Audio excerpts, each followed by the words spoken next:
Hey everyone, Tyson the Subaru Specialist from Subaru Prince George here. This is our 2022 Subaru Forester Premier. This is our top end trim level. In the States they call it the Touring, in Canada it's the Premier. So great looking vehicle in the Horizon Blue. I think it contrasts really nicely. That new front end on the Forester looks really, really good in the Premier. Headlights are a little different than the previous gen. Fog light bezels are different with those chrome accents running across. Get that satin chrome finisher at the lower bumper there. Nice big hexagonal grille. Great looking vehicle. Now, the way that I can tell aesthetically the difference between a Premier and a Limited, these are the only wheels that you get on the Premier now. So those are exclusive to this trim level. You get the satin chrome mirrors, the satin chrome finisher along the bottom, chrome handles, satin chrome roof rails with the built-in integrated tie downs there. So the idea is you can wrap your rope, your strap through there. Easier to secure things when you have crossbars on it. At the back, power liftgate. All of the Premiers get the stainless steel kick plate there, or step plate. You get the satin chrome finisher along the bottom. And actually, right by those, you've got those little black circles. Those are actually your backup sensors. So they'll beep at you when you're getting close to things. And if it thinks you're gonna hit something in reverse at speeds of between 1 and 15 kilometers an hour, it actually applies the brakes. So it's perfect for parking lots. Terrifying when it works, but it works really, really well. I have a video from previous years demonstrating exactly how it works. It's a pretty cool setup. It works really, really well. So in the back here, cargo tray, that's standard. Privacy tray or cover, tonneau cover, whatever you wish to call it. Also a standard feature in the Premier. And this is easy to remove. It's actually a telescopic piece, and it actually tucks underneath the false floor here. So when you lift it, you can kind of see where it's supposed to fit across there. And underneath this storage tray, we have our spare tire and spare tire equipment. We have nice hard physical tie downs. You got 4 of those in the Forester, 1 in each corner. So if you have anything big, heavy, awkward to secure, it's easy to do that. You've got grocery bag hooks. You've got a 12-volt outlet for any charging needs. If you ever need to fold the seats flat, you just pull a lever, down they go. Both sides have that. Part of the Harman Kardon audio system, the small 8-inch sub, it's in the back. Great audio system. Now, you can close it manually. You can press the button to just close, or you can close and lock everything. So you have some options. Or of course you can do it from the key fob. There's also a button located by the driver's left knee on the dash. So as we move into the second row, brown and black two-tone. So they've changed up this interior versus the previous gen Premier where it was just brown. I like it. It's kind of a light milk chocolate, dark chocolate combo for the browns. The black, the charcoal, the dark, whatever you want to call it, kind of has a little bit of a brown tinge to it in my opinion, especially when you have it side by side with the brown. I quite like it. Now, the outer 2 seats here are heated. They have high and low settings for both. You've got 2 USB ports for charging, vents out of the center console to heat up and cool down the second row much more effectively. You do still have the vents underneath each front seat facing backwards. If there's only 1 or 2 passengers, armrest with built-in cup holders. They even put plastic on this. That's interesting. Bottle holders. And with it being a proximity key just has to be in my pocket within about 3.5 feet of this handle or the front passenger handle, and it locks. You wait a second, come back, hand in the handle, and it unlocks. Really easy to use.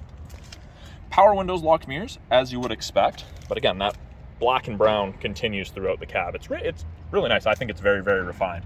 We've got 2 position memory settings for your seat and mirror position. So if there's 2 regular drivers, that's perfect. We do have a power driver seat, including lumbar support. Now, the memory seating will not remember the lumbar support level. Is that something that can change based on or determined by how long you've been in the vehicle for? Something that people often appreciate about the Forester, especially taller people, lots and lots of headroom. Taller people fit in these without any issues at all. And the seat is height adjustable, so you can raise it or lower it depending how tall you are, how you like to sit.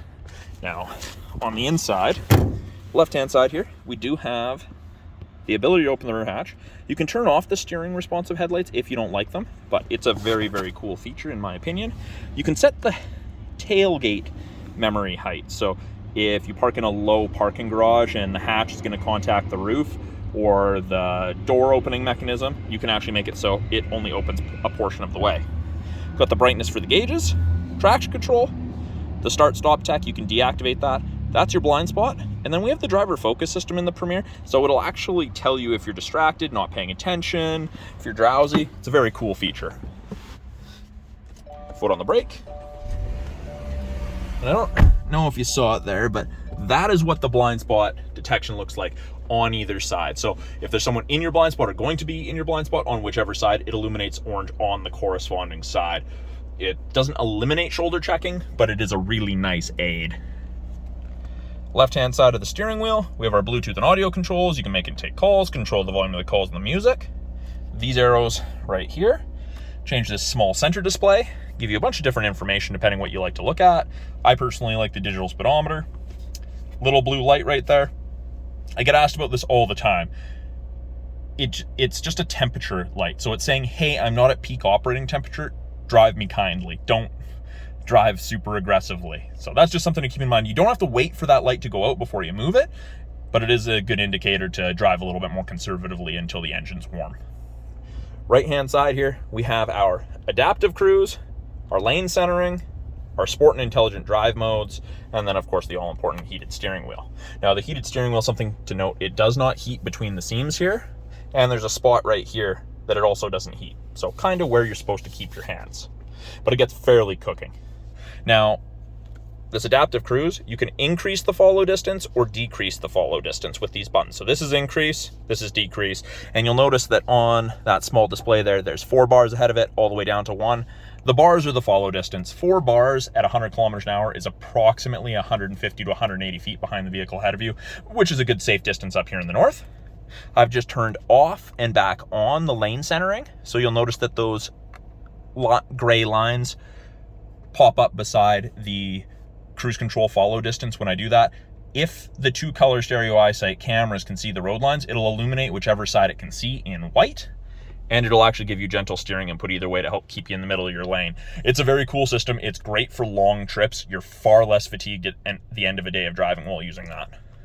And actually, both of those systems use these 2 color stereo Eyesight cameras. Now, they've changed these. This is the newest Eyesight system. I think it's called Eyesight 4.0, and they've increased the width of, or the field of view of the cameras, and they've made it so it'll pick up things a little bit sooner. It's a very, very cool system. Subaru's previous Eyesight system was amazing. This one's going to be even better.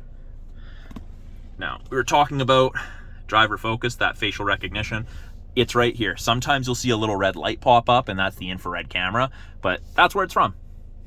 So just something to keep in mind. Now, we do also have this small information screen up here, and I can cycle through this with the info button on the left-hand side of the steering wheel. Gives you a bunch of different screens depending what you want to look at. You can change those widgets around, weather, that's part of the satellite radio trial, nav. It's also where our dual zone climate control displays. So 14.5 is low, all the way up to 30, essentially. 29.5. So from freezing to tropical, depending how you and your passengers like it, it is easy to just sync it back up to just driver controlled if the passenger gets out. Below that, we have our 8-inch display. Navigation comes with the vehicle. There's no subscription fee. You've got it for life. But easy to use. It's all touch, but we do have physical buttons. It also turns into our backup camera. Put it in reverse. Rear assist braking. Parking sensors. Shows you the top of the bumper so you have something to relate to, and can actually wash the backup camera from inside the vehicle, which is absolutely amazing up here, especially for our mucky springs and that slush, snow, mud combo that we get several times a year in the back of your vehicle gets coated. It's awesome. You don't have to get out and necessarily wipe it yourself every time. CD player, something that lots of people don't really notice, is kind of hidden, and lots of people don't expect that anymore, but Subarus offer it in quite a few vehicles. Down below here, we have our climate controls, driver side temp, fan strength, passenger side temp. This turns on your heated side mirrors, back window, and the area of the windshield where the wipers sit. That's the best thing ever. AC is not making the air cold necessarily. it is conditioning the air, moving moisture around so you don't fog up. So if you've got it set to 32, you're warming up your car in the winter and the AC light comes on, just leave it. Let it do its thing. We also have max AC. Max AC is that cold stuff that everyone is thinking of when AC comes on. Oh, hit sync, and that means they're both set to low now. Automatic transmission. We do have the ability to shift to a manual mode. You've got drive, you've got manual, and you can use your paddles, upshift and downshift to select your own gears. Below that, we have X mode. So X mode is like 4x4 low in a pickup for that really rough stuff, under 40 kilometers an hour. 2 different modes. So when I twist it to the left, you get snow and mud, goes into X mode. Twist it to the right, you get deep snow and mud. I don't know if you can see the difference in the images. And then it turns off traction control as well in deep snow and mud mode. So it will allow you to chew through that gross situation, allows for that excess wheel spin to get you out. It's a very cool system. And then if you exceed 40 kilometers an hour, it just turns off, or you just push down on it to make that happen. Heated seats, both high and low for the driver and passenger. We've got an electronic parking brake, auto vehicle hold, which is a brake holder for construction, rush hour, and drive-through traffic. And then my favorite feature ever, auto dimming rear view mirror. There's no switch to flick. It just automatically dims if someone has their high beams on behind you. And actually your side mirrors are linked to it and they're also auto dimming. Very, very cool feature. Right here, we've got 3 buttons. Don't know if the camera will focus on it, but that's your home link system. So you can hook up to 3 separate garage doors to your mirror and you don't have to carry a bulky opener with you. Up here, we have some sunglass storage. We've got SOS and concierge/roadside, which is part of the 3-year trial that connected services most new Subarus get. We've got lane sway, we've got automatic emergency braking, and that actually saves you 10% on your basic ICBC insurance here in BC. And that's your sunroof control and manual shade if you want. And it's a giant one that extends into the second row, quite a ways back. So that's a brief overview of the 2022 Subaru Forester Premier. I'm Tyson, the Subaru specialist from Subaru Prince George. Talk to you guys soon.